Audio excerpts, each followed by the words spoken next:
রাজনৈতিক দল হিসেবে জামায়াতে ইসলামী নিবন্ধন ফিরিয়ে দিতে নির্বাচন কমিশনকে নির্দেশ দিয়েছেন আপিল বিভাগ। সেই সঙ্গে জামায়াতের দাঁড়িপাল্লা প্রতীকের ব্যাপারে সিদ্ধান্ত ইসির উপর ছেড়ে দিয়েছেন আদালত। দীপ্তচন্দ্র পালকে সঙ্গে নিয়ে জানাচ্ছেন অরণ্য গফুর। নিবন্ধন নিয়ে ইসির সঙ্গে জামায়াতে ইসলামীর দেন দরবার চলাকালে এক রিট আবেদনের প্রেক্ষিতে 2013 সালের 1 আগস্ট জামায়াতের নিবন্ধন বাতিল করে হাইকোর্ট। সে রায়ের বিরুদ্ধে আপিল করলেও 12 বছরে কোনো অগ্রগতি হয়নি। 5 আগস্ট পট পরিবর্তনের পর রাজনৈতিক সব মামলার মতো জট খোলে জামায়াতের নিবন্ধন মামলারও। প্রধান বিচারপতি সৈয়দ রেফাত আহমেদের নেতৃত্বে 4 সদস্যের আপিল বেঞ্চ জামায়াতের আবেদন মঞ্জুর করে বাতিল করল হাইকোর্টের সেই রায়।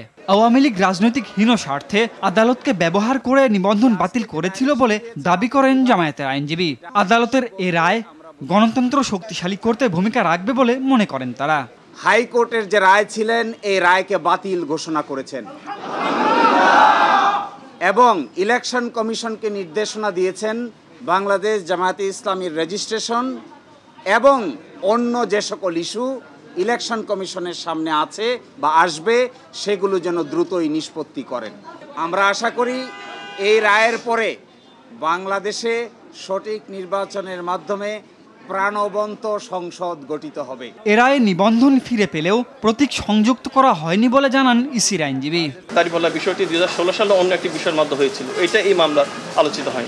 আমরা আশা করি ইলেকশন কমিশন নিবন্ধনের ইস্যু নিষ্পত্তি করবেন, একই সাথে অন্য ইস্যু হিসেবে দাঁড়িপাল্লা প্রতীকের ব্যাপারটিও নিষ্পত্তি করবেন।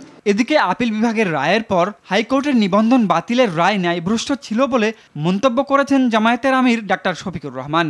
ফেসবুক পোস্টে এ প্রতিক্রিয়ায় পূর্ণ অধিকার ফিরে পেতেও আশাবাদ জানান তিনি।